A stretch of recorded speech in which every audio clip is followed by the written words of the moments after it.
కులాల సమాహారం ఏదైతే ఉందో సామాజిక వర్గాల సమాహారం 25% అని గుండెలు పోతున్నారు కదా. మరి ఏమైంది ఆ 25% ఎందుకు పడలా పవన్ కళ్యాణ్ గారికి 2019లో ఎందుకు 6% వచ్చింది? అంటే తను ఏదైతే ఈ రోజు మాట్లాడుతున్నారో మేము మా కులాన్ని అడ్డుపెట్టి మీకు కాపు కాసామని ఎవరైతే చెప్తున్నారో ఆ కులం ఓట్లు పడ్డాయా? పడితే మరి రెండు కాన్స్టిట్యూన్సీలు ఎందుకు ఓడిపోతారు? సార్ నిజంగా 90,000, 70,000, 80,000 కాపు కులం ఓట్లు ఉన్న కాన్స్టిట్యూన్సీల్లో పవన్ కళ్యాణ్ గారు పోటీ చేస్తే మరి ఎందుకు గెలవాలా? మరి ఆయనకున్న ఇమేజ్ ఎట్లాగా ఉంది, పాపులారిటీ ఎట్లాగా ఉంది? మిగతా కులాల్లో కావచ్చు, యువతలో కావచ్చు ఆయన ఓట్లు వేసేవారు ఉన్నారు. మరి ఈ కులం ఓట్లన్నీ దెబ్బగుత్తుగా పడితే ఎందుకు ఓడిపోయారు? సార్ ఇవన్నీ కూడా చాలా ప్రశ్నలు. సార్ నాకు తెలిసినంత వరకు పవన్ కళ్యాణ్ గారు కూడా ఆలోచించేది ఏంటంటే ఎవరైతే ఈ రోజు మాట్లాడుతున్నారో వీళ్లకు తెలుగుదేశంతో కలిసి ఉండడం ఇష్టం లేదు, కానీ తెలుగుదేశంతో అధికారం పంచుకోవడం ఇష్టం లేదు, తెలుగుదేశం పార్టీని కానీ లేదంటే చంద్రబాబు నాయుడు గారు కానీ ఈ రాష్ట్రంలో ముఖ్యమంత్రిగా ఉండి పరిపాలన చేయడం ఇష్టం లేకనే ఇలా మాట్లాడుతున్నారనే ఒక సంశయం ఈరోజు కలుగుతోంది. సరే మీరు చంద్రబాబు నాయుడు గారు వద్దు, తెలుగుదేశం పార్టీ వద్దు, మరి జగన్మోహన్ రెడ్డి ముఖ్యమంత్రి అయితే మీ ఆశయాలు తీరిపోతాయా? మీ ఆశలు నెరవేరుతాయా? లేదంటే జగన్మోహన్ రెడ్డి గారు పవన్ కళ్యాణ్ గారు ముఖ్యమంత్రి చేస్తారా? లేదు మీరు కాపు నాయకులు ముఖ్యమంత్రి కాగలరా? మాట్లాడండి, అది కూడా మాట్లాడదాం. మరి అలా జరగనప్పుడు మీ ప్రత్యామ్నాయం ఏమిటి? ఇప్పుడు ఏం ప్రత్యామ్నాయం ఉంది కాబట్టి ఇలా విమర్శిస్తున్నారు? సరే ఏ రోజుకైనా ఈ కులాల సమాహారం ఏదైతే ఉందో వారి రాజ్యాధికారము ఒక్క పవన్ కళ్యాణ్ గారి వల్లే సాధ్యపడుతుంది. ఈ రోజు సార్ మీరు ఒకసారి ఆలోచించండి, ఎన్ని పోస్టులు వచ్చాయండి?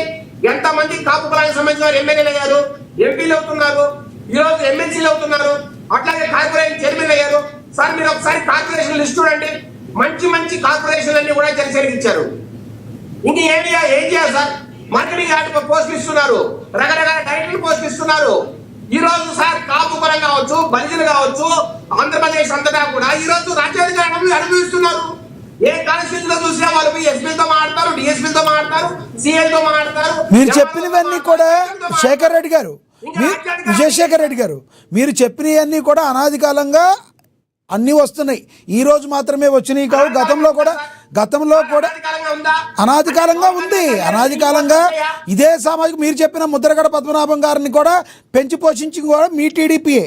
కానీ కొత్తగా ఇప్పుడు మాత్రమే వాళ్ళకి మీరు ఏమి కొత్తగా చేసేది లేదనేది బహుశా వాళ్ళ ఉద్దేశం కావచ్చు.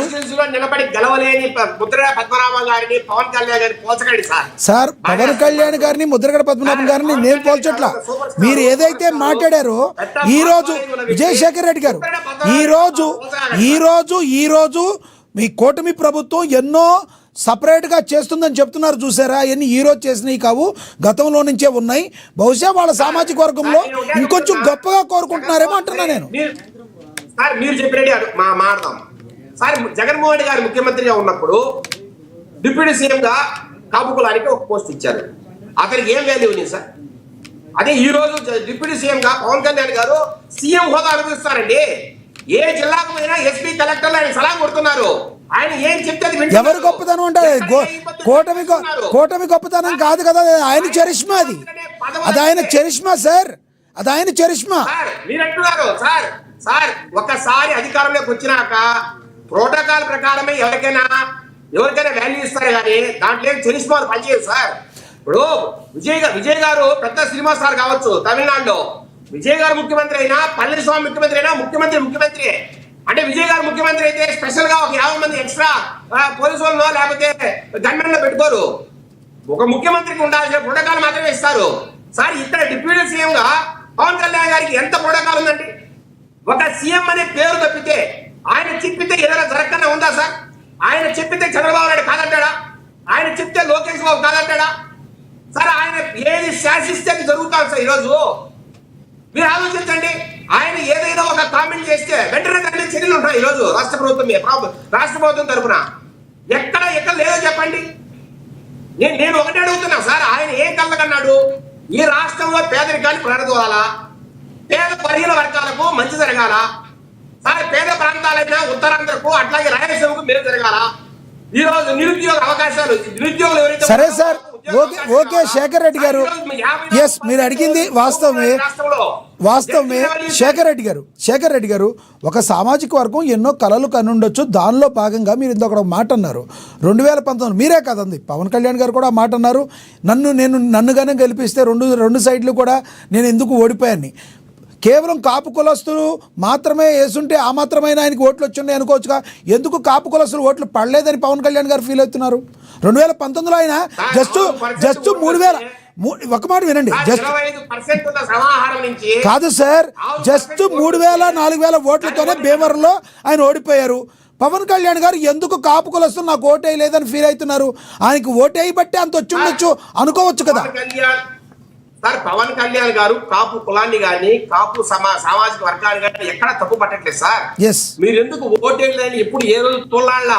కానీ చాలా మంది సీఎం అని అరిచినప్పుడు ఏం చెప్పాడు, బాబు మీరు సీఎం అవ్వాలంటే మీరు ఓట్లేయండి అందరూ, నన్నేమో సీఎం అంటారు తీసుకెళ్లి పక్కన ఓట్లేస్తున్నారని బాధపడ్డారు. కరెక్ట్. ఏ రోజైనా మాట్లాడారా సార్? మాట్లాడలేదు. కాపు కులం కావచ్చు లేకపోతే మిగతా కులాలు కావచ్చు, నాకు ఓట్లేదు ఏ రోజు అన్నాడు ఆయన?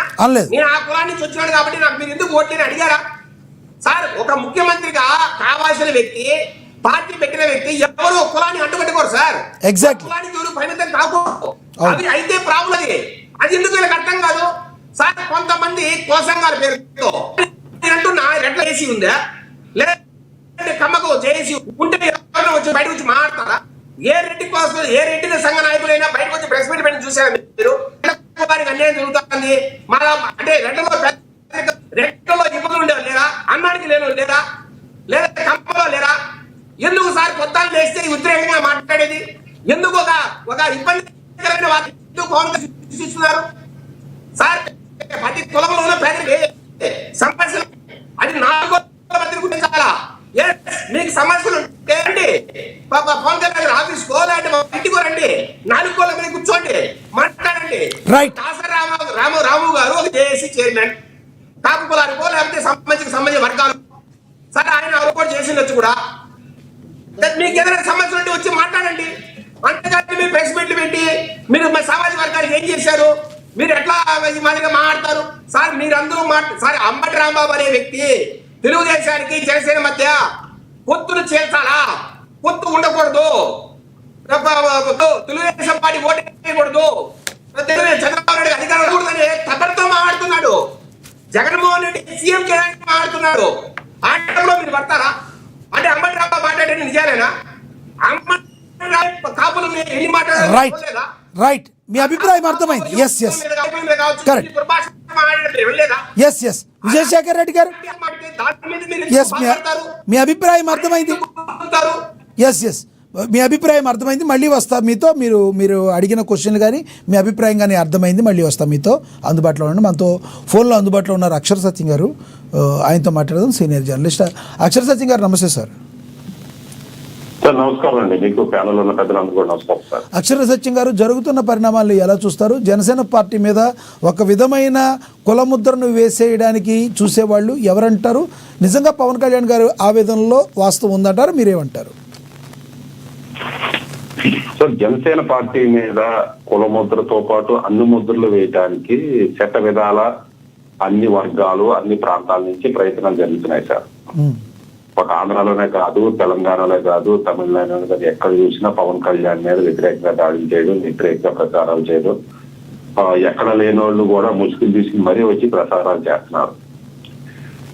అది బయట నుంచి పవన్ కళ్యాణ్ గారు శత్రువులు అయితే, పవన్ కళ్యాణ్ గారు ఇంటిలోంచే శత్రువులు కూడా బయలుదేరారు. ఇంటిలోంచి అంటే తన కులంలోంచి ఎక్కడ కూడా ఇంత దారుణమైన, ఇప్పుడు రాజశేఖర రెడ్డి గారు వ్యక్తిని ఏంటది చెన్నారెడ్డి గారికి, కోట్ల విజయభాస్కర్ రెడ్డి తోటి రెడ్డితో శత్రుత్వం ఉండేది. అలాగే చంద్రబాబు నాయుడు గారు కూడా కమ్మలతో శత్రుత్వం ఉంటారు. అయితే వాళ్ళంతా కూడా విధానపరంగా శత్రుత్వాలు పాటించారు. కానీ ఇలా కులంలోంచి అంతర్గత శత్రువులు ఇంత దారుణంగా కాపు కులంలోంచి ఒక దాసరాం లాంటి వాళ్ళు విమర్శలు చేయడం, అది కాపు కులానికే చెందింది ఇటువంటి విమర్శలు, ఇటువంటి అంతర్గత పోర్లు.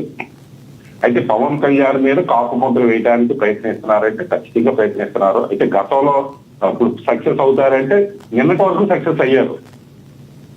ఒక దాసనారాయణరావు పార్టీ పెట్టినప్పుడు దాసనారాయణరావు కులముద్ర వేసి మీరు ఎవరు వెళ్ళకండి, కాపులు ఎవరు వెళ్ళకండి రిజర్వ్ చేసి దాసనారాయణరావు అనే అన్పాపులర్ చేతుల్లో కానీ ఫెయిల్యూర్ చేతుల్లో కానీ, చిరంజీవి గారు పార్టీ పెట్టినప్పుడు చిరంజీవి గారి పార్టీకి వ్యతిరేకంగా మీరు పని చేయండి, చిరంజీవి పార్టీకి మీరు మద్దతు ఇవ్వకండి కానీ కాపుల్ని లోపరుచుకోవడంలో కానీ, లేదా 2019లో పవన్ కళ్యాణ్ గారు కాపు నాయకుడు అక్కడ పార్టీకి మద్దతు ఇవ్వకండి అని ఒత్తిడి తేవడంలో కానీ